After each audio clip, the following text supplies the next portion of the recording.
আসসালামু আলাইকুম রহমতুল্লাহ বরকাতুহু। এই যে রাস্তা, এই যে মাঠ, এই দিক দিয়েই মাঠের পাশেই রাস্তার মাঝখান দিয়ে একটা পুকুর গেছে। পুকুরের পাড়ে হেঁটে দেখেন কি সুন্দর করে কলা গাছ লাগানো হয়েছে। অনেক সুন্দর সুন্দর কলা ধরে আছে। আমরা সেই ধার দিয়েই যাওয়ার চেষ্টা করব।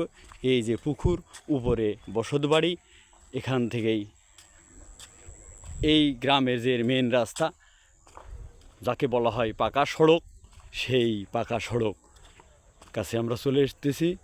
আমরা ইনশাল্লাহ কিছুক্ষণের মধ্যেই পাকা সড়কে পৌঁছে যাব।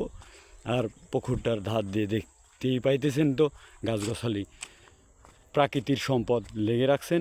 ওই যে দূরে যেই বন জঙ্গলের মতন দেখা যায়, ওই জঙ্গলতেই হলো আমাদের গ্রামের চলার জন্য শেষ ঠিকানা। সরকারিভাবে আমার এক চাচাতো ভাই ওখানে অনেকটাই জমি গ্রামবাসীর উদ্দেশ্যে বিলীন করে দিয়েছেন এবং আল্লাহর রাস্তা দিয়ে দিয়েছেন। সেই হলো আমাদের এই পাকা সড়ক। চলে এসেছি।